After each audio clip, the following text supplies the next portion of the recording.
10, 9, 8, 7, 6, 5, 4, 3, 2, 1.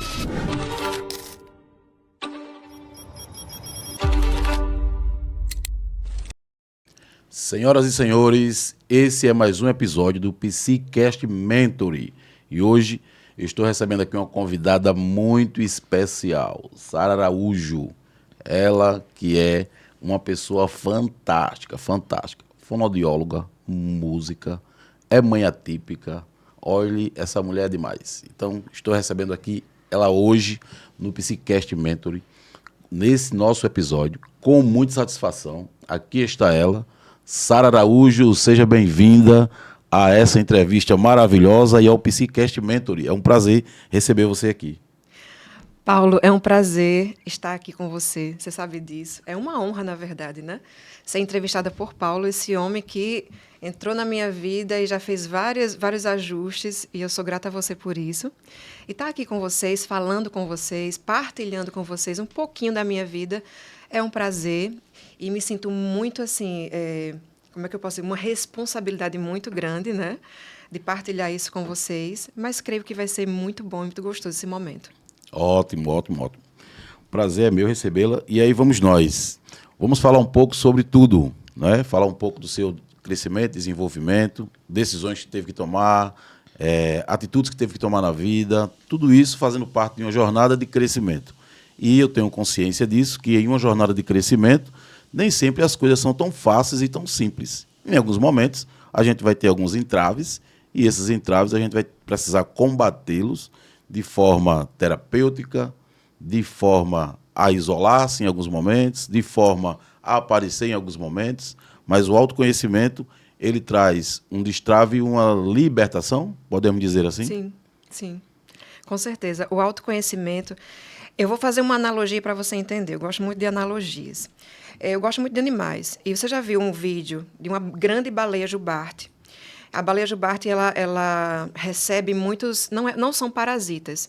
São uns pequenos animais que, na fase larval, eles se colocam ali no corpo da baleia e se fixam e não saem mais.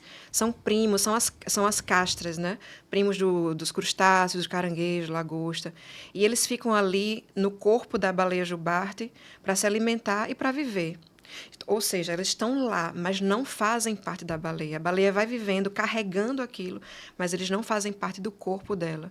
E eu vi um vídeo onde um mergulhador, ao encontrar essa baleia, ele começou a retirar. E doeu muito. Eu via que doía porque era como se fosse uma pá, uma espátula para tirar esses oportunistas que estavam na baleia.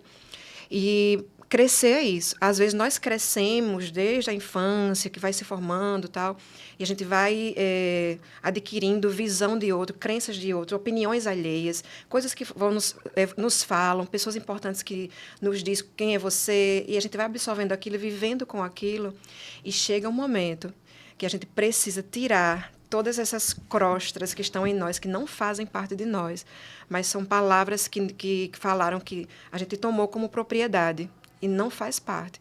E eu vou te dizer, autoconhecimento é como se fosse um renascimento. É você aprender a viver, é reaprender a viver, sem todas essas palavras que foram ditas, esses traumas, essas crenças. É difícil, mas é muito bom. Ótimo. Então, o processo é tirar esse peso. Tirar essas camadas que estão em nós, mas não fazem parte de nós. Sim. E nesse processo de autoconhecimento, você deu uma alusão bem interessante.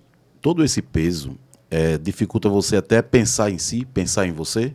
Chegou em algum momento isso acontecer? Eu acredito que a falta de autoconhecimento nos leva a um comportamento que é você querer a afirmação das pessoas, sabe? É você querer sempre encontrar no outro a resposta para si. Como você não sabe quem é você, né? Você não sabe realmente a sua essência, você começa a querer ouvir as pessoas, aí entre as pessoas que precisam de ouvir um elogio, uma palavra, e você começa a ter um comportamento anômalo, que é agradar todo mundo, querer a aprovação das pessoas, porque você precisa ali, é como se fosse realmente uma necessidade de você estar sempre querendo ali ser aprovado. a aprovação das pessoas. Sim. Porque você não tem a certeza de quem você é. E isso leva você a ter uma vida muito, muito pesada. Porque você jamais, humanamente falando, vai conseguir agradar todo mundo. Naturalmente. Naturalmente. Então, você passa a se anular, você não sabe mais quem é você perde a sua identidade para agradar os outros. E isso é muito cruel e é muito cansativo. Até que você precise realmente romper com tudo isso. Sim. E a gente só vai conseguir fazer essa ruptura através do autoconhecimento, porque o autoconhecimento vai fazer a identificação desses pesos que você carrega. Isso mesmo. Porque até então, é como eu te falei, a baleia, ela às vezes, talvez ela se incomode, mas ela está carregando aquilo, ela vai vivendo. Ela não sabe o que faz parte e o que não faz. Então, ela vai ali. Então, precisa às vezes chegar alguém de fora para dizer assim, olha, isso não faz parte de você. O mergulhador chegou, não, eu vou tirar isso aqui de você, baleia, porque deve estar te incomodando. Às vezes, por isso, é o seu papel. Sim. É o seu papel na nossa vida, às vezes. Aliás, muitas vezes. De você chegar e dizer assim, olha, eu vou mexer com essa tua ferida. Você gosta de falar isso. Eu vou mexer, tu aguenta. E às vezes eu falo, eu aguento, mas eu sei que você que está de fora vai me ajudar a me enxergar coisas que eu não estou vendo. Sim, sim. E quando a pessoa começa a sentir essas dores, né, ela já vem sentindo dores, que é de carregar todo esse peso. Sim. Mas quando ela começa a sentir agora uma dor, que é a dor da remoção de todo esse peso, ela sabe que pós essa remoção ela vai ter uma vida livre, mais tranquila, e ela vai tomar suas decisões e construir sua real identidade. Sim. Porque até então a identidade que ela tinha sobre si foi construída pelos Pela opinião outros, dos outros. pela opinião alheia, né, pela convivência em família, enfim. Isso. E quando você descobre que agora você consegue ser dona da própria história, você agora vai ter que se submeter a determinadas coisas e fazer determinadas coisas, e vai desagradar muita gente que Sim. você vinha agradando, Sim. que eram esses pesos. É um dos E maiores aí, desafios. o processo de retirada desses pesos é que mexe, é que seria, digamos, o desafio aí, entender sua identidade e saber, não, eu sei que vai doer, mas agora vai doer com um propósito. Eu sei o que está acontecendo. Antes, não. Eu apenas era conduzida. Agora eu conduzo. Eu vou te dizer, o que acontece para tudo mudar é muito difícil, em vários aspectos. Mas quando você vê o quanto você perdeu na sua vida por querer agradar todo mundo e não se conhecer, eu acho que é aí onde é o maior choque que você tem. Quando você se vê, vou falar de mim, só posso falar de mim, né? 40 anos de idade. Isso, os 40 mexeu um pouco comigo, vou te dizer. 40 anos de idade. 40 anos vivendo uma vida que eu sentia que não era a minha vida. A vida de Sara, sabe? E aí isso começou a me perturbar, de certo modo. E aí foi onde eu decidi romper. E o segundo desafio foi justamente, ainda é um desafio, é você mostrar para as pessoas que você não é que você mudou, não é que você era falso, nada disso. É você começar a desagradar a quem você costumava agradar. Porque quando você agradava as pessoas, você recebia algo em troca, que era um elogio, que era proteção, às vezes estar na companhia da pessoa, você vira um dependente emocional. Então, estar com pessoas vira um vício, ouvir as pessoas vira um vício, e você, de repente, romper com isso e passar a simplesmente dizer, não quero, eu não posso, isso não é mais para mim. Isso choca as pessoas e você tem que estar pronto para essas pessoas se afastarem de você, não falarem mais o que você queria ouvir. E você, a partir daí, dizer, não, agora eu preciso saber quem eu sou, eu não preciso mais de opinião de fulano. Eu preciso saber quem eu sou e aonde eu quero chegar. Porque sabendo disso, aí eu vou determinar quem é importante, o que é importante ouvir, enfim. E aí eu vou realmente mudar de vida. Então, é um choque muito grande. Eu vou te dizer, precisa de muita coragem. Porque mudar, assim, de dentro para fora, choca muitas pessoas. Choca demais. Mas não tem como viver mais 40 anos do mesmo jeito. Que não bom. Tem. Então você vivia uma vida que não era sua. Você descobriu que estava dando continuidade a um padrão. E aí precisou quebrar esse padrão. Isso. Vivendo uma vida que não era sua. Se você vivia uma vida que não era sua, naturalmente você não tinha sua identidade definida. Isso. Você tinha uma identidade indefinida. E a Isso partir mesmo. do momento que você diz, não, peraí, eu vou viver agora a minha vida e vou quebrar esse padrão. Mas nesse processo, conseguiu identificar a vida de quem você estava vivendo? Nossa. Sinceramente, eu acredito que partiu de casa, da família. Sim. Eu comecei a perceber que os traumas que eu tinha, as opiniões que eu tinha não eram minhas. Eu não sei se é um padrão normal, mas eu precisei meio que imitar algumas pessoas de dentro de casa por ser muito tímida. Gente, não, quando eu falo é verdade. Eu sempre fui muito retraída e tímida. E aí, por conta de outras coisas da infância, eu escondia muito as minhas emoções, a minha opinião. Eu nunca fui de expressar a minha opinião, por medo de ser rejeitada, por medo de não ser amada. Eu tinha muito medo de não ser amada, sabe?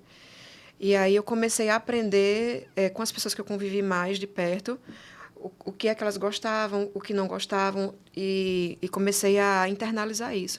Mas eu percebi que não eram vivências minhas, eram vivências delas, que eu fui começando a criar medo. Se fulano disse que isso aqui vai dar errado, vai dar errado, então eu já não quero ir por esse caminho.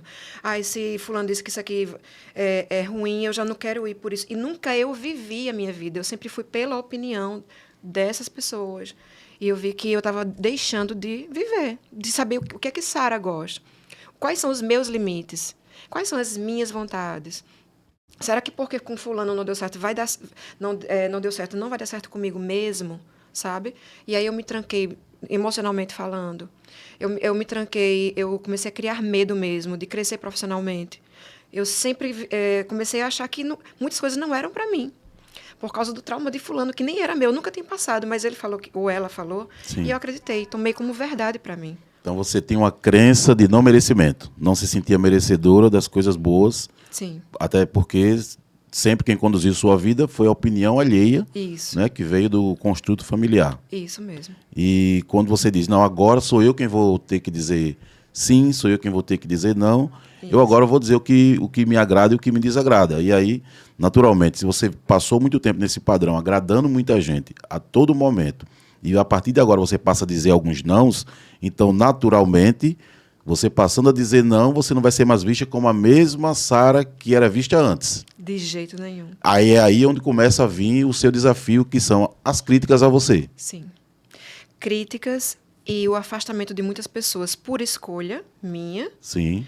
E também porque pessoas que não aceitam essa nova versão. Ah, tá. Não aceitam. Uhum. Porque, assim, eu vou falar agora de um ponto que é delicado, mas eu vou falar. Existe a questão religiosa no meio. Sim, sim. Não é só a minha vida em si.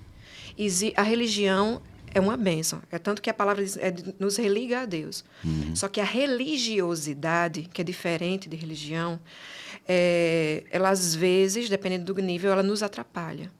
É como se fosse, como é que eu posso dizer, sem ser cancelada, criticada, né? Mas vou ter que ser. Tem que ser. Vou ter que ter coragem. Não, porque se você não quiser ser cancelada e nem reprovada, então você está voltando para o padrão. Justamente. Então aproveita para quebrar. Olha, tá vendo? Eu falei para você que ele era assertivo. Então, assim, a religiosidade é como se fosse uma névoa que embaça a nossa mente. Então, Sim. A gente precisa... É uma luta diária e é uma reconstrução diária. Porque eu preciso entender sobre a minha fé, eu preciso saber quem é Deus para mim, quem sou eu em Deus. Aí você está falando da espiritualidade. Por quê? Porque, para quem me conhece, eu vivi muito tempo na igreja, eu sou da igreja, eu faço parte do corpo de Cristo. Sim. Né? Eu posso não estar congregando em uma igreja, mas, eu sou filha de Deus, amada, não tenho dúvidas disso. Porém, como o meio que eu vivi era um meio muito religioso, mudar o padrão de comportamento, parece que eu estou me desviando. Estou uma desviada. Então, eu também tenho que ter coragem para essas críticas, porque é outra Sara. Sim, então aí você está falando agora de críticas do âmbito religioso. Sim, que eu acredito que é um dos maiores desafios que eu tenho. Porque até um tempo atrás eu era a missionária Sara. Entendi. Hoje eu sou Sara. Sim. Eu é Sara na identidade. Sara, eu sou Sara. E antes você era missionária Sara na titularidade. Na titularidade. E às vezes as pessoas confundem o título com a minha identidade. É como se o título me obrigasse a ser alguém que tem que se encaixar naquele padrão num padrão que eles estabelecem. E se você mostra um pouquinho do que você é, do ser humano, que Deus nos criou para ser seres humanos, nós somos seres humanos. Sim. Então, às vezes as pessoas não entendem isso, confundem. E se eu saio um pouquinho desse padrão religioso, aí eu tenho que receber novas críticas. Sim. Que eu tenho que estar preparada para dizer que eu não estou muito preocupada com essa opinião mais. Entendi. Porque eu sei quem eu sou em Cristo. A minha identidade não é... Ela vem identidade como pessoa, né? Identidade de quem eu sou espiritualmente, filha de Deus. São vários aspectos. É como eu falo, nós somos trinos, né? Corpo, alma e espírito. E eu preciso saber quem eu sou em Cristo, para saber quem eu sou como ser humano, o que é que Cristo me formou para ser, e saber também que... aí vem a questão profissional, aí vem a questão de mãe, de filha, tal. É tudo Seus papéis. uma engrenagem. É uma engrenagem, né? Seus papéis. Então, é bem desafiador, porque quando você entra num processo de mudança, qual é a primeira coisa que acontece? Você começa a perceber quem são as reais pessoas ao seu redor, né? Então, quando você começa a mudar, essa mudança ela vai trazendo diferenciação no seu meio. Sim. Então, se você vivia em um grupo onde você tinha uma obrigação de estar sempre agradando, naturalmente, quando você passa a desagradar, você não é mais visto do mesmo jeito. Isso. Aí sim você vai ser cancelada. Sim. Não é? Sim. Aí sim você vai ser Você cancelada. perde amigos, você Sim. perde família, você perde algumas pessoas da família, no sentido, não é que vai perder da família, mas tem pessoas da família que não aceitam. Ô Sara, eu sou muito terapêutico, né? Então eu vou logo na questão terapêutica. Calma, tá ao vivo. Mas pensa comigo, se a gente perde, então a gente nunca teve aquilo. Nunca teve. Né? Eu perco amigo, eu perco pessoas da família. Será que era amigo mesmo? Porque amigo de verdade você não vai perder dele, né? Seu amigo. Justo. Né? Então você nunca Justamente. teve aquela pessoa como amigo. E eu vou te Você dizer só uma coisa, agradou durante um período. Depois você passou a desagradar, você deixa de ser amigo. você era útil, né? Você era tá. útil, Aham. mas você não era amado na sua essência. E aí é a diferença de você identificar quem está ao seu redor sobre realmente se você é amado ou se você é útil. Então você está querendo me dizer que aí você era vista pelo que você fazia e Eu não pelo que você era. Isso. Isso, inclusive, é algo que eu senti isso muito forte. Inclusive, hoje, depois que eu me separei, que eu posso falar abertamente? Fique à né? vontade, sua vida. Que eu saí dessa atuação religiosa, vou dizer que é atuação porque, como eu falei, a minha identidade de Cristo ela está intacta. Mas essa atuação, não. Inclusive, eu comecei a receber convites de pessoas, de pastores, de amigos, missionários. Sara, você está sem igreja? Vem para a minha igreja, porque aqui estou precisando de alguém no louvor. Então, para Sara, servir. Sara, vem para a minha igreja, você prega aqui, olha, eu sei da sua conduta, eu sei da sua índole, vem para cá me ajudar. Foram muitos convites assim, inclusive convites que envolviam até questões assim financeiras. Vem que eu te pago, vem que você vai... E eu tive que ter coragem de dizer, não vou. Porque eu estou em pecado? Não. Não porque eu estou em pecado, de jeito nenhum. Eu não vou porque, por este motivo de ser útil para alguém agora, eu não quero ser. Sim. Eu quero cuidar de mim. Então, você estava quebrando um padrão e os convites já estavam levando você a reconstruir esse mesmo padrão. Eu ia continuar atuando Sim. religiosamente, mas destruída. Sim, sim. Eu ia continuar atuando não como uma farsa, mas é um momento que eu preciso desse autoconhecimento. Sim. Se voltar a atuar, ótimo, mas vai ser diferente. Vai ser como Sara, não como missionária, nada disso. Vai ser como Sara, como uma filha de Deus, como alguém que está ali... Como ser humana. Como ser humano, entende? Sim, sim. Sempre me incomodou esses rótulos. Quem convive comigo sabe, as pessoas que conviviam sobre a nossa liderança sabem que sempre me incomodou. Porque eu sempre gostei, eu sempre procurei, assim, eu preciso ser eu. É como se fosse um grito dentro de mim, Paulo. Sim, sim, sim. É como se eu também não pudesse ser eu. Esse grito, ele é o grito da sua identidade, né? É o grito da sua identidade. Então, imagine que na situação que você passou, muita gente esteve ali, né? Querendo ser ele e ele não conseguia. Isso. Então, eu costumo dizer que o autoconhecimento, ele é muito, não no contexto religioso, mas no contexto terapêutico, ele é libertador. Porque você entende que, pela primeira vez na sua vida, você vai gritar, vai dizer, não, eu quero ser eu. Eu quero ser eu. Né? Eu acho que hoje, eu sempre falo, eu tenho falado isso, que para mim a maior riqueza hoje não é financeiro, não é sucesso. A minha maior riqueza hoje é eu poder estar com pessoas que eu possa ser eu. Sim. Sem ser julgada, sem ser condenada. Sem precisar agradar, sem precisar fingir. Não é que eu fingia, mas eu precisava me encaixar. E isso tudo lhe trazia sofrimento psicológico, naturalmente. Sim, foi ao ponto de eu realmente... Eu nunca falei isso abertamente, talvez seja a primeira vez que eu falo disso abertamente. Mas eu entrei numa depressão muito forte e ansiedade. E eu pensei muitas vezes em tirar minha própria vida. É como se a vida realmente perdeu a cor. Muitas vezes na minha vida eu não tinha alegria. Eu não tinha mais alegria de me cuidar. Eu não tinha mais alegria de fazer planos, porque eu acredito que quem sonha está vivo. Eu não tinha mais sonhos. Eu saía de casa para trabalhar, dizer, Deus, por favor, seja meu último dia. Porque eu acredito que se o Senhor me levar hoje, vai ser vai ser o melhor presente que o Senhor pode me dar, do que viver essa vida, de não ser eu. Sim. É muito pesado quando você... Eu dizia assim para as pessoas, algumas, porque eu não abria. Também era outra questão de eu não poder confiar em todo mundo. Era muito difícil. Sim, por conta das decepções que naturalmente você Por passaria. conta do status. Ah, tá. Você não pode confiar em todo mundo, você não pode falar o que sente para todo mundo, nem todo mundo vai te entender, nem todo mundo vai te acolher, porque você precisa mostrar que você está bem com Deus, porque as pessoas atrelam a ansiedade, a depressão, a falta de Deus. E é Isso muito forte, difícil. né? Muito sério isso. E eu estava na igreja, eu estava orando, eu orava, talvez esse foi o momento que eu mais orei na minha vida, o momento que eu mais clamava, mas não era falta de Deus. E era emocional, era uma doença emocional que começou a me afetar, não era espiritual. Não era espiritual. Foi aí onde eu comecei a entender que eu precisava cuidar do espírito, mas precisava cuidar das minhas emoções, que aí onde entrou, eu preciso de ajuda. E eu dizia para as pessoas, parece que eu estou num poço, estão jogando areia em mim, eu estou gritando, me socorra, e ninguém queria me socorrer. Sim.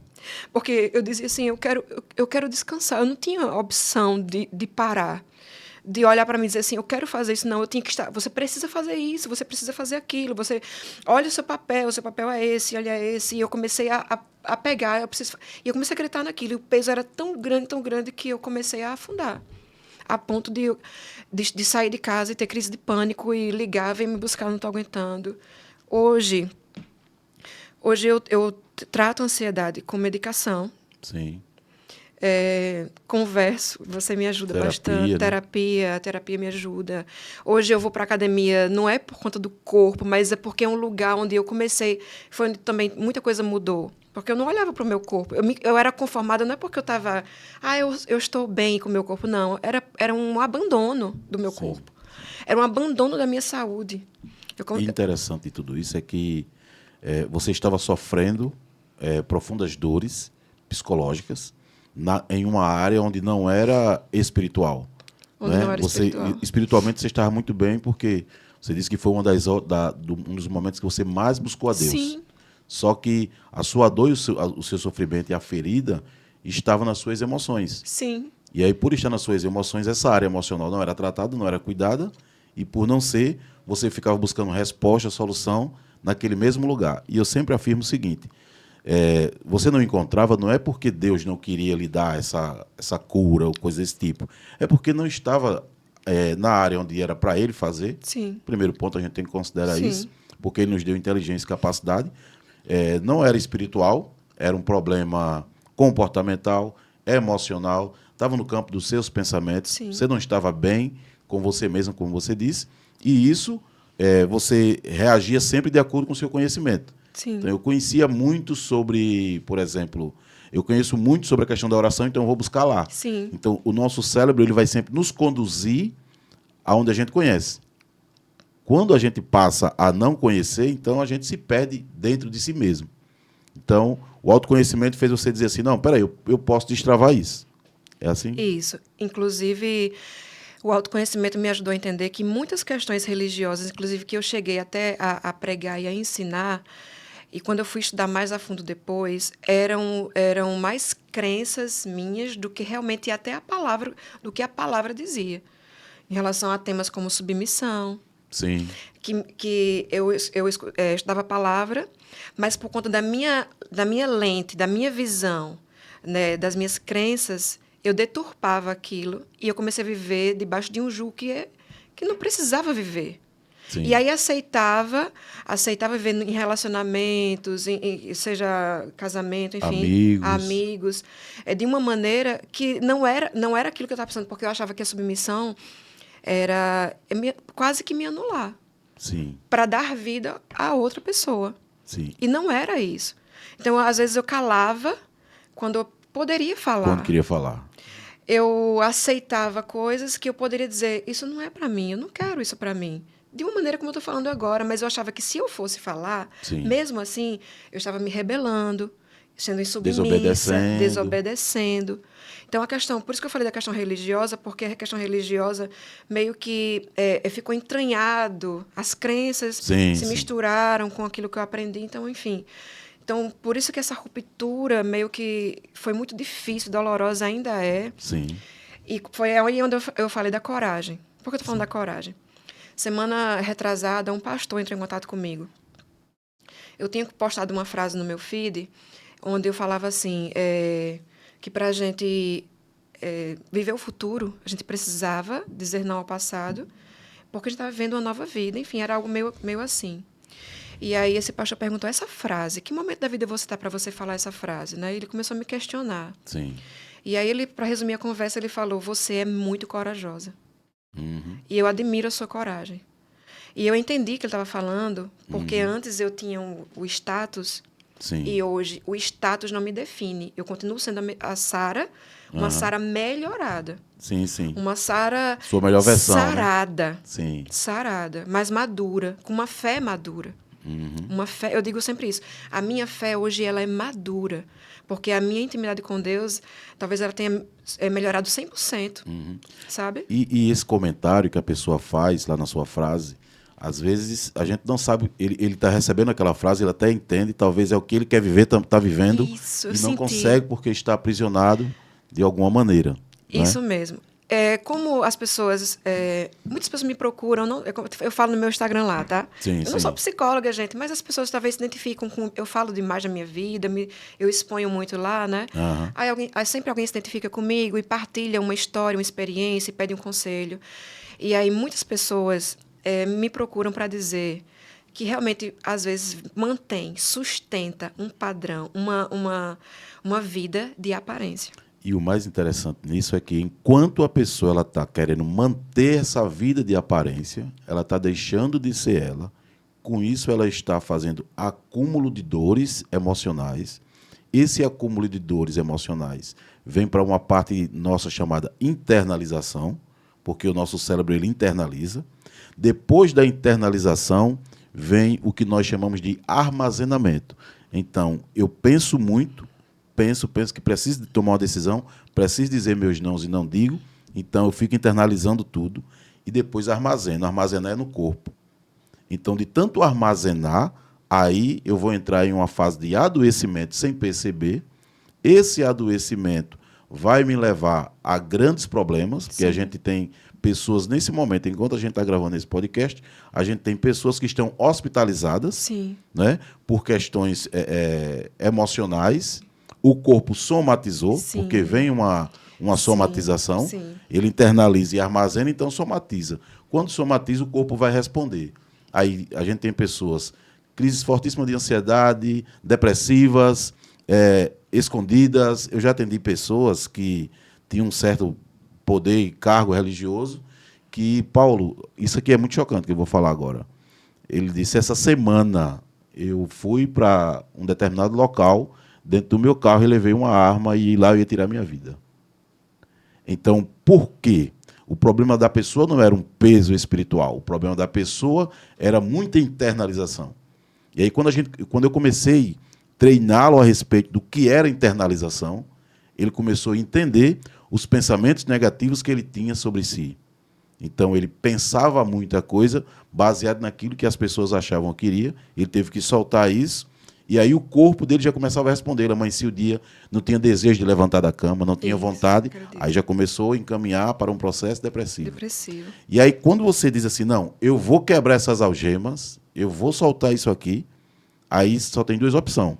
Quem quiser continuar crescendo com você vai dar continuidade, vai crescer. E as pessoas também vão querer ficar para trás, que também a gente precisa respeitar isso. deixar as pessoas ficarem também é uma prova de amor. Sim, sim, isso mesmo. Como eu, concluindo o que eu estava falando, muitas pessoas vivem para manter essa aparência. E é pesado. Vai chegar uma hora que o corpo vai sentir. O corpo somatiza. Sim. Inclusive, você falou dessa questão de somatizar. Eu estou lembrando agora que eu tinha muitas crises. Eu tenho um rim afetado. Parece que não tem nada a ver. Mas depois de comecei a me conhecer, eu comecei a entender que tinha muito a ver. Sim. Eu tinha a questão da ansiedade, da depressão, mas eu não tinha alegria, mas eu era fadigada. Quando você me vê na academia hoje, gente, não é só o fato de você querer ser fitness, não tem nada a ver. Sim, isso aí é o resultado, né? É o resultado, lógico, a gente pensa em melhorar tudo, mas, Paulo, eu não tinha alegria, eu não conseguia me mover, o meu corpo pesava. Se deixasse, eu passava o dia deitada, porque era uma fadiga excessiva. Eu via com dores renais. Hoje eu não sinto essa fadiga, eu fico impressionada, porque a mente muda, como você falou. Sim. A mente muda, e o corpo muda, e o que acontece dentro da gente... Inclusive, o professor hoje falou assim, Sara, você tomou alguma coisa pré-treino? Eu fiz, não tomei nada, eu estou só com café preto aqui. Mas é uma alegria, é uma satisfação de saber que eu estou tomando decisões certas, Sim. porque eu sei o que está acontecendo dentro de mim, Paulo. E hoje eu não negocio isso mais com nada, com ninguém. Essa é a sua experiência pessoal. Pessoal. Né? A experiência pessoal a gente não tem como questionar. Justamente, porque quando você está nesse processo de adoecimento, você não se enxerga mais, é como se fosse uma deturpação da sua autoimagem. Olha que coisa interessante. Quando você está no processo de adoecimento, ninguém vê você adoecendo. Ninguém vê. E você está ali adoecendo, está sempre atuando, e você está adoecendo. Ninguém está vendo. Ninguém está vendo. Quando você sai desse processo de adoecimento e vai para o processo de cura, de mudança, de transformação, o que é que acontece? Isso começa a ser visto pelas pessoas. Isso. Não é? Começa a chamar a atenção. Isso, chamar a atenção. E aí você vai receber, naturalmente, as críticas e as reclamações, porque você está crescendo e evoluindo. Sim. E aí você, novamente, sem perceber, é conduzida a voltar para o lugar do adoecimento. Isso. Por isso que tem algumas pessoas que elas começam um processo de autoconhecimento, ela bate aqui no teto, existe uma coisa chamada dor, ela bate na dor, e quando ela bate nessa dor, ela bate e volta. Por quê? Porque ela quer aprovação. Quando ela é reprovada socialmente, ela volta para o mesmo lugar, porque ela volta a agradar de novo, sem nem perceber. Isso. Então, você que está nos assistindo em casa, o maior ponto de crescimento chama-se desagradar. A questão não está em agradar, está em desagradar. Porque toda vez... Aí algumas pessoas dizem assim, Paulo, eu tenho dificuldade de dizer não. Aí eu digo, não, é o contrário. Você tem muita facilidade de dizer não. Eu lembro disso. Lembra disso? É uma resposta bem terapêutica. Não, é porque eu tenho dificuldade, eu passei muitos anos da minha vida dizendo sim, tenho dificuldade de dizer não. Aí eu contesto de novo. Não, você tem facilidade de dizer não. Como é que eu consigo provar isso? Preste bem atenção. Eu provo que você diz não para você e diz sim para todo mundo. Então você tem facilidade de dizer não. Só que você está dizendo não para a pessoa errada. Gente, isso. E você sabe que foi isso que mudou a minha vida, a nossa conversa, essa sua fala mudou, realmente destravou. Sim. Quando você me explicou isso aí, que eu estava... Sim, Sara, você sabe dizer não. Eu lembro que eu fiquei, eu sei dizer não? Sim. Sim, você sabe, para você mesmo. Eu disse, meu Deus, é verdade. Eu sempre dizia não para mim, que sou a pessoa mais importante para mim. Então você não tinha dificuldade de dizer não. Só dizia não para a pessoa errada. Para a pessoa errada. Então, a partir de hoje, se você começar a dizer não para a pessoa certa ou para as pessoas certas, aí sua vida começa a ter um sentido. Então, a gente tem muita gente nos acompanhando, nos assistindo, e eu tenho muita dificuldade de dizer não, só digo sim, sou muito passiva, porque a pessoa que tem dificuldade para dizer não, ela tem uma certa dificuldade em um dos campos das habilidades sociais. E aí, ela na conversa, na comunicação, no relacionamento, no dia a dia, ela tem a dificuldade do não. Ela pensa que tem. Quando a gente corrige esse pensamento, são memórias negativas, quando a gente corrige, trazendo para a pessoa clareza e conhecimento, aí ela vai entender que ela não tem dificuldade de dizer não. Ela só diz não para a pessoa errada. Então, eu faço, eu treino a pessoa durante a semana inteira. Essa semana vai ser a semana do não. Então, você vai dizer não para as pessoas e não para você. Vai dizer sim para você. E é bem simples. Quando as pessoas dizem não para os outros e dizem sim para elas voltam outra pessoa para a sessão terapêutica. Ela volta dizendo, essa semana eu disse não para isso, para aquilo, para isso, para aquilo. Como se sentiu? Me senti muito bem. Com o controle da sua vida. Você está no controle da sua vida. É a melhor sensação que tem. E eu vou te dizer uma coisa. Não é egoísmo. Não é egoísmo. Eu acredito que é um amor que vai crescendo dentro de você para você mesmo. Quando você começa a dizer não, você começa também a perceber que as pessoas começam a te valorizar mais, sabia? Sim. Começam a te valorizar e você também sente que é uma satisfação. É meio estranho falar isso, porque talvez se você não consegue dizer não, como eu não conseguia, você vai achar que você está sendo duro, está sendo egoísta, ou está pecando, porque as palavras... A gente também tem mania de colocar a palavra de Deus no meio. Amar o próximo como a si mesmo. Não é, amar o próximo não é dizer sim para todo mundo, não, gente. A pessoa que mais disse não foi Jesus. Jesus disse não para muita coisa, para muitas pessoas. Sim. Porque ele sabia do propósito dele, da identidade dele. Se pessoas entendiam ou não, se compreendiam ele ou não, Jesus também não estava muito preocupado com isso. Então, dizer não é terapêutico? É terapêutico demais, demais. E quando eu comecei a dizer não, eu comecei a entender que eu estou só me amando um pouco mais. Isso não é egoísmo, que eu achava que dizer não era ser mal. Eu achava que era ser bom e mal, sabe? Aliás, quando eu dizia sim para todo mundo, eu estava sendo a boazinha. Sim. Eu tinha a síndrome da boazinha, né? Sim. Que eu descobri que isso não passava de um orgulho meu. Uma autoproteção, um autocuidado, um cuidado excessivo comigo para ser aceita. E as pessoas não estavam, na verdade, nem aí. As pessoas vão... Se quem te ama, vai te amar de todo jeito. Quem te aceita, vai te aceitar de toda forma. Vai ficar do seu lado. Mas você precisa proteger o seu coração. E, às vezes, para proteger, vai precisar dizer não para muita gente. E vai perder muitas pessoas. E talvez algumas coisas que você gostaria de ter, mas vai saber que, no final, trouxe saúde mental para você. Então vai ganhar a si mesmo. Você ganha a si mesmo. E se você tem a si mesmo, você tem o mundo. Porque se você se perde, você se perde no seu propósito, você se perde na sua identidade. Então, dizer não para os outros é dizer sim para você mesmo. Ótimo. Interessante. O exercício do não, ele é um pouco complexo, porque na cabeça do sujeito que tem dificuldade de dizer não, ele acha que, a partir do momento que ele diz, ele está perdendo. Sim. Né? Isso Perde é amigo, verdade. perde aprovação, perde isso, perde aquilo. Mas quando ele entende que eu posso dizer não, e eu posso dizer não e continuar sendo a mesma pessoa. Sim. Aí vem um ponto bem interessante. Quando a pessoa está no treinamento para começar a dizer não, ele começa a dizer não e começa a justificar o não. Isso. Né? Então eu quebro muito isso. A primeira coisa que eu falo é: diga não sem precisar justificar o não. Exemplo: eu não vou poder ir para a festa que você me convidou porque vou para tal lugar, vou chegar tarde. Não. Você simplesmente diz o não. Não, mas eu justifico porque vai que a pessoa pense que eu não quero ir. Aí é onde entra. Eu não sou responsável pelo que ninguém pensa. Eu não sou responsável pelo que ninguém sente. Eu não sou responsável porque a pessoa vai agir ou reagir de uma forma diferente com a minha resposta. Isso não é meu, isso é dele. Isso. Então, se você pensa que eu estou pensando algo, de quem é esse pensamento? É seu. Se você pensa que eu estou sentindo algo, de quem é esse sentimento? É seu. Se é seu, quem é o responsável por ele? Você. Se você é o responsável por ele, o que é que eu tenho a ver? Isso é Nossa, gente, façam terapia. Façam terapia.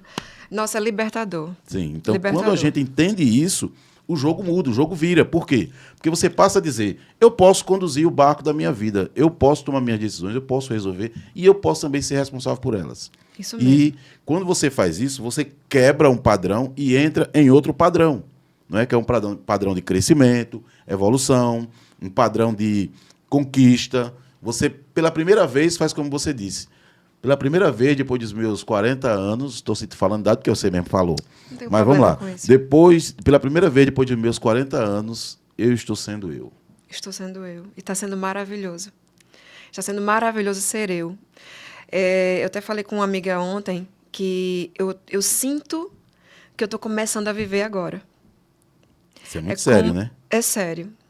Parece que eu estou realmente vivendo agora. Eu olho para trás e digo, não. Nossa, era uma vida... Eu estou falando em todos os aspectos, tá, gente? É uma vida mirrada. Sabe como você está ali, crescendo dentro de uma prisão? E a maior prisão é a mental. Sim. Você está livre, você se locomove, você vai, você vem.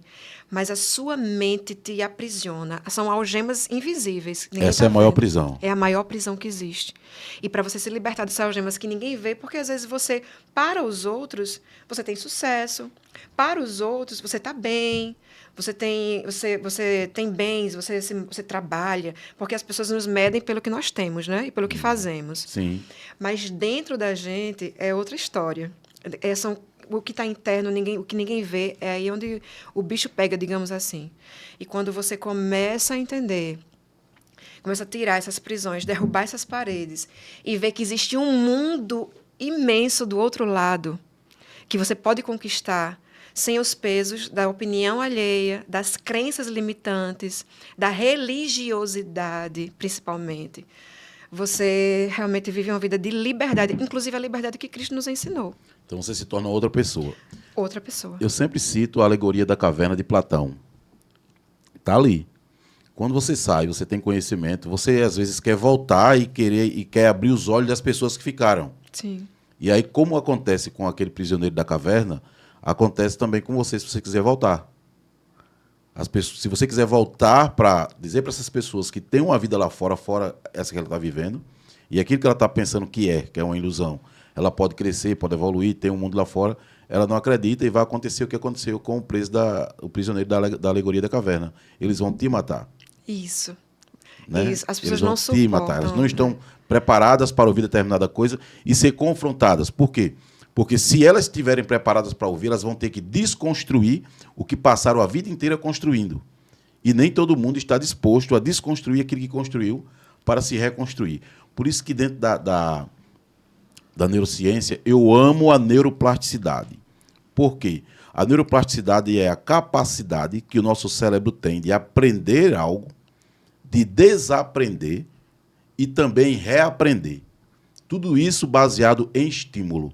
Isso. E nós vamos receber estímulo onde? Em ambientes. Então, tem muita gente que está recebendo estímulo errado por estar em ambiente errado. Nossa. E pensando que está fazendo o que é certo, só que ele está sendo todos os dias estimulado a manter uma crença negativa, onde ele não pode tomar suas decisões, alguém tem que tomar por ele. Isso. Então, por isso que ele vai todos os dias, ele vai se confessar, ele vai para o aconselhamento, ele vai buscar direcionamento. Então, se você vive buscando direcionamento, é o primeiro sinal que você não sabe se direcionar. E se você não sabe se direcionar, é porque você não está disposto a um novo aprendizado. Todo novo aprendizado vai causar um choque. Mudança causa choque. Isso. E todo choque que traz mudança e transformação, ele precisa fazer com que você tome consciência. O primeiro lugar é a conscientização. Tomei consciência, então eu quero agora aprender algo novo. Então eu vou lá aprender. E eu digo isso porque eu passei várias experiências. Dentre as experiências que eu passei, quando eu comecei a estudar, novamente eu comecei a estudar, acho que é os 25 anos, mais ou menos, acho que foi mais ou menos isso. Voltei para a faculdade, 26 anos. 26 anos eu entrei na faculdade, na verdade. Então, quando eu comecei a estudar, eu via umas falas e umas vozes muito fortes de... Para que estudar? Papagaio velho não aprende a falar. Já ouviu esse ditado negativo? Sim. Aquilo eram crenças negativas. E eu fui enfrentando. Terminei faculdade, fui fazer pós, fui estudar, viaja para ali, viaja para aqui, estuda, livro, vídeo, aula, e aprende. Pô, destravei. Quando eu destravei, entendi que eu fui lá fora. Eu tive conhecimento. E quando você volta, você não vai ser aceito. Então, por isso que eu digo, ame a rejeição.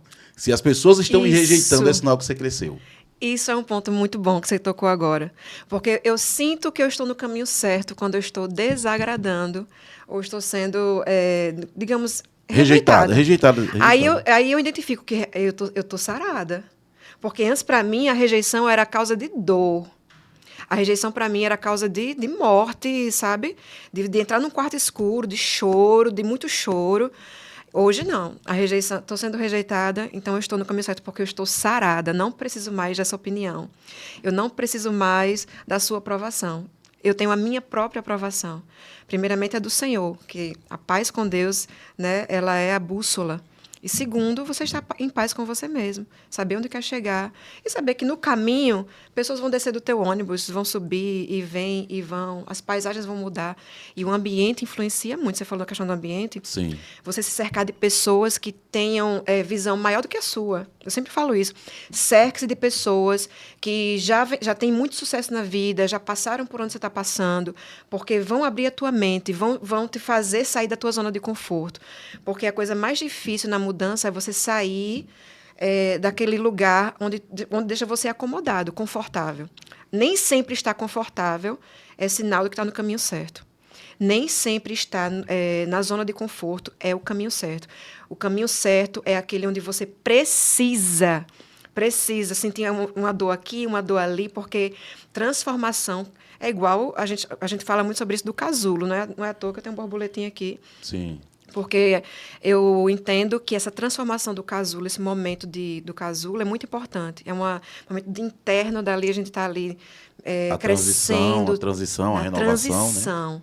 Mas quando o casulo começa a romper, né? Eu acredito que não seja tão fácil do casulo romper. Precisa ter muita força nas asas da borboleta ali transformada para romper. Mas é necessário. Então, Sim. assim, mudar dói, mas é necessário. É necessário. Viver sem esses pesos é sinônimo de que a vida ela toma um outro sentido. O autoconhecimento também trouxe destrave profissional? Sim. Confesso que eu estou nessa transição ainda. Inclusive, eu passei 10 anos trabalhando no SUS, né? Acredito que um pouco mais de 10 anos trabalhando no SUS, que foram experiências maravilhosas. Inclusive, eu amo o SUS, sempre falo isso, eu gosto muito, amo o SUS, mas eu acreditava que eu só podia atuar naquele lugar.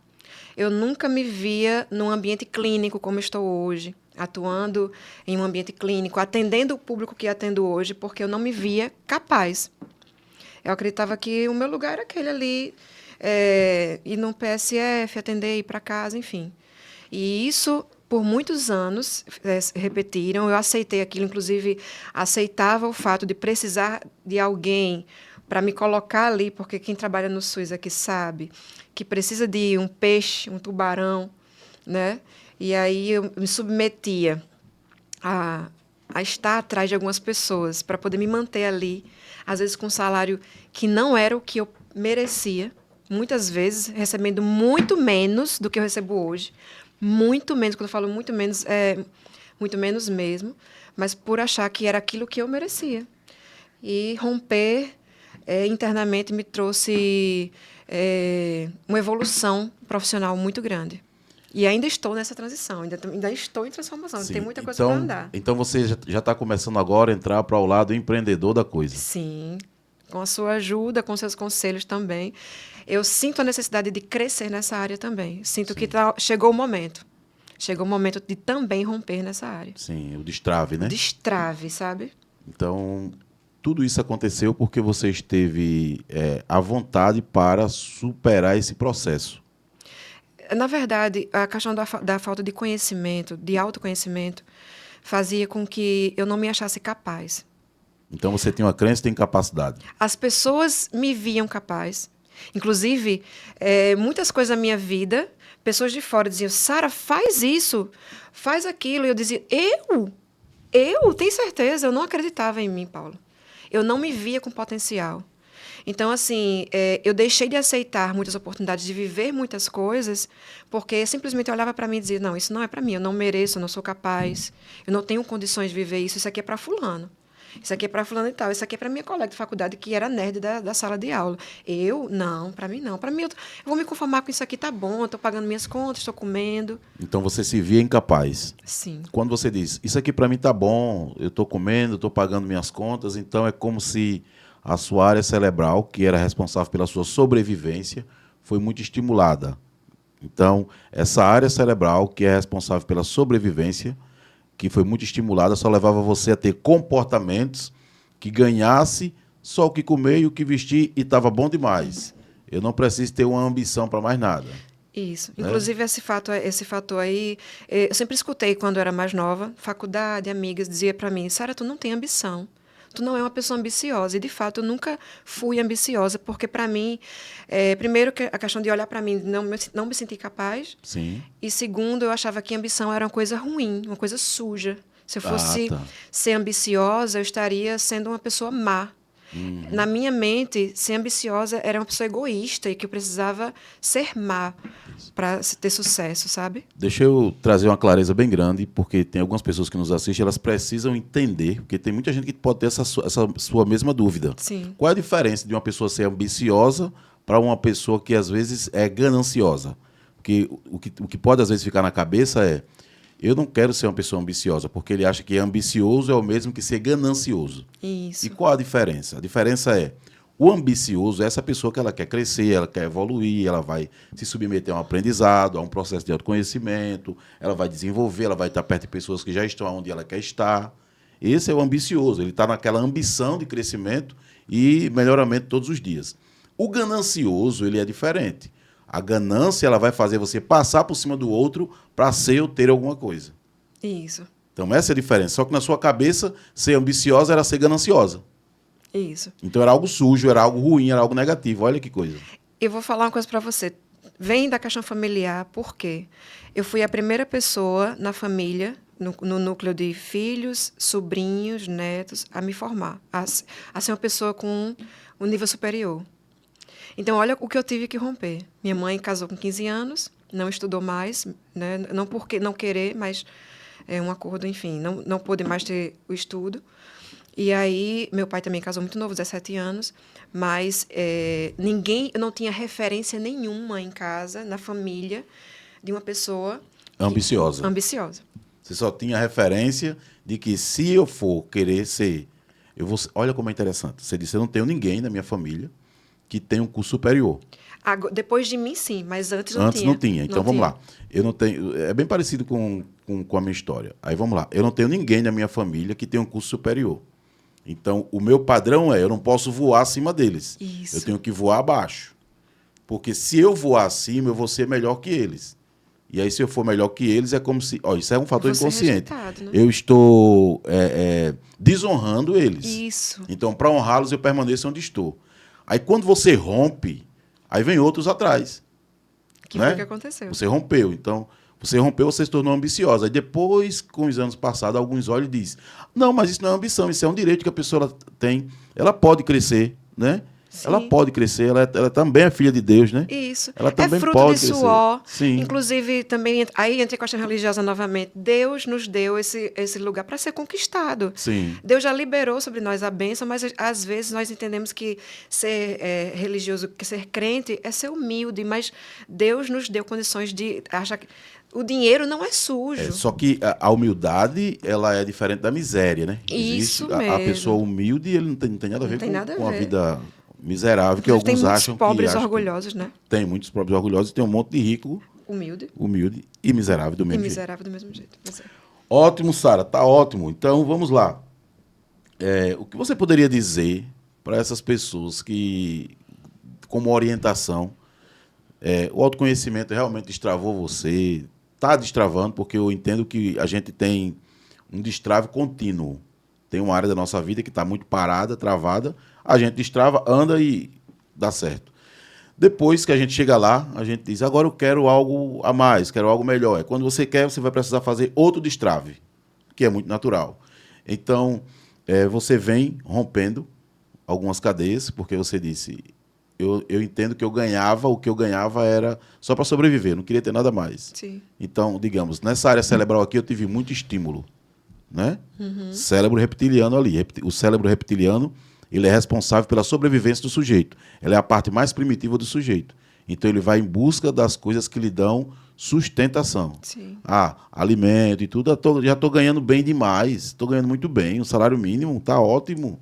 Né? 2 salários mínimos. Meu Deus, que eu sou reconhecida. Estou ganhando muito bem. Já tenho até um plano de saúde. Olha só. Então, tem muita gente enganada com grande potencial. Isso. Porque está numa empresa agora, onde a empresa dá a ele um plano de saúde, um plano dentário. Então, ele já acha que tá bom demais. Isso. E aí, quando ele entende que não é assim, ele pode buscar algo melhor, ele destravou. Se ele destrava, então ele vai em busca de algo melhor. Para ele alcançar esse algo melhor, ele precisa de novas ferramentas. Por isso que o processo de autoconhecimento ele é muito gradativo. Né? Ele tem várias ferramentas. Você deu o exemplo no início sobre a baleia e tudo, do mergulhador. Aquele mergulhador, para ele mergulhar tão profundo daquela forma, ele precisou de equipamentos. Sim. Ele precisou de treinamentos. Então, sem treinamento, a gente mergulha, mas a gente não vai tão profundo. Com o treinamento certo, olha só como é interessante. Treinamento certo, equipamento certo, condução certa, a gente mergulha mais fundo. Isso mesmo. E assim, eu não sou mergulhador. Se eu quiser mergulhar, se eu quiser ir para o mar, fazer mergulhos profundos, eu vou precisar contratar um mentor. Alguém que me treina, alguém que me ensina. E com isso eu vou precisar de novos equipamentos. Aí eu vou investir em novos equipamentos. Esses novos equipamentos que eu vou investir, ele vai me trazer condições de mergulhar mais fundo. Então, eu obedeço um processo, eu contrato meu mentor, obedeço os treinos e aí eu mergulho mais fundo. Isso mesmo. Só que existe uma camada muito forte na vida do sujeito chamada orgulho, que não deixa ele ser mentoreado. Isso. Então, ele permanece onde ele está, porque é mais confortável para ele. Isso. Então, o que você poderia dizer para uma pessoa que está permanecendo onde está e ela precisa destravar? Porque tem muita gente lhe ouvindo nesse momento que ela está vivendo sua história.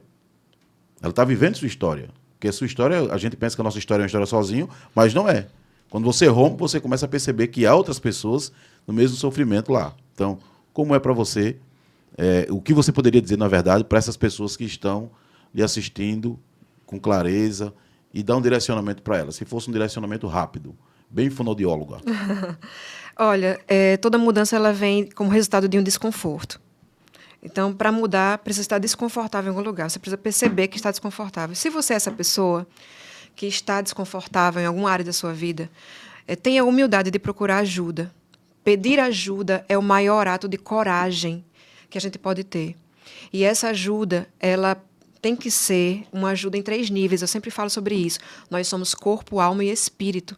Procure uma ajuda espiritual, mas procure uma ajuda de alguém preparado, capacitado para te ajudar a curar suas emoções, que é a sede da alma.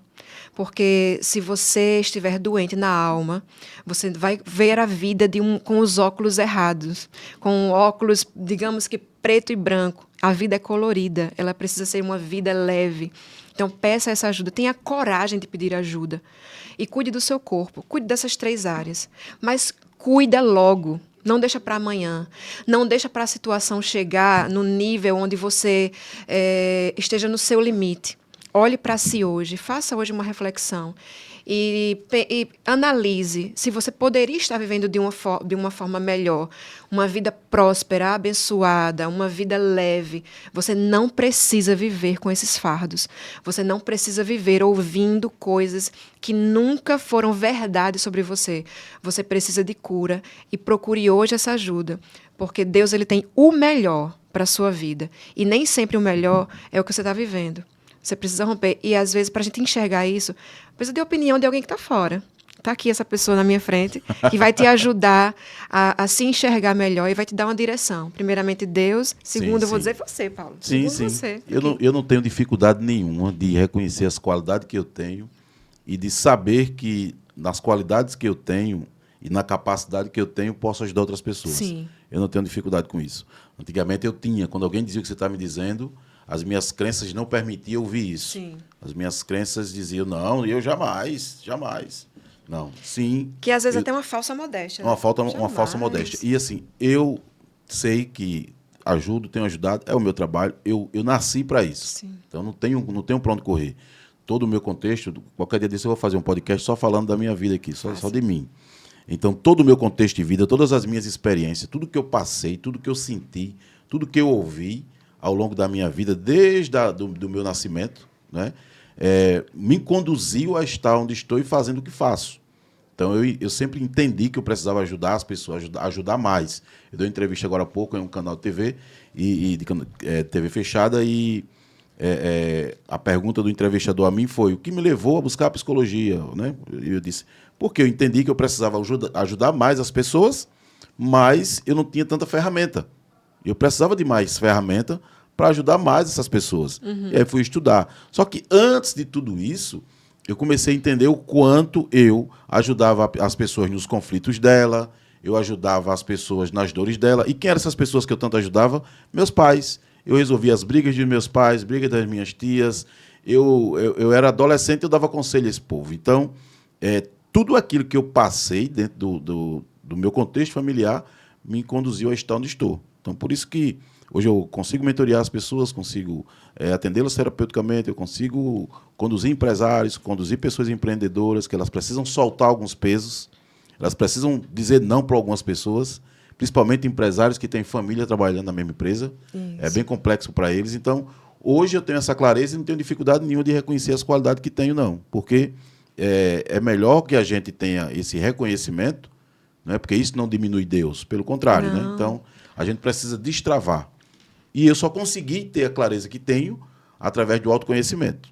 Se eu não conhecesse a mim mesmo, se eu não conhecesse quem sou, jamais eu chegaria aonde cheguei e aonde estou chegando. Por quê? Porque o autoconhecimento, ele destrava. Isso. Ele destrava e existe uma frase que eu costumo sempre dizer: quanto mais você se conhece, menos você adoece. Essa frase. Então, muito bom lhe receber aqui. Muito obrigada. Um prazer, você contribuiu muito. Né? Eu acredito que essas pessoas que nos ouvem aqui, elas vão ter uma reflexão diferente. E eu quero deixar uma palavra para o seu crescimento. Não vou dizer meditação, seu crescimento. A primeira prova que você tem que você está crescendo é quando os haters começam a aparecer. Já começou? Já. Então você está crescendo. Já. Você precisa de haters. Escuta isso aqui. Eu fui a um evento em São Paulo com alguns mentores, aprendi muito lá. E uma das coisas que foi dita lá foi: você precisa de haters. E eu, preciso de haters? Que coisa interessante. É verdade, preciso de haters. Por quê? Porque quando você está num ambiente, é muita gente lhe elogiando, lhe aplaudindo, você cria a necessidade de agradá-los. Isso. Então você nunca vai fazer algo que seja bom para você, mas que essas pessoas reprovem. Porque se elas reprovarem, você já era. Então eu digo, peraí, eu recebo muito elogio, muitos parabéns. Eu preciso de haters. Então, os haters, por favor, me procurem. Apareçam, por favor, para dizer que a gente está no caminho certo, né? Mas aparece, não deixa de aparecer. Vem aquela crítica, mas vem aquelas falas que são públicas e tem os haters falsos, né? Que é aquelas pessoas que na sua frente é uma coisa e por trás ela é outra. Então, alguns vão falar de você sem conhecer nada sobre você e outros vão falar de você achando que conhece. E a gente precisa de haters, porque os haters mostram o quanto nós estamos em crescimento. Já que você falou muito sobre Jesus, né? Está parecendo, tá parecendo mais um... Eu tenho que falar dele, ele é o autor da minha vida. Claro, mas vamos lá, vamos respeitar Jesus.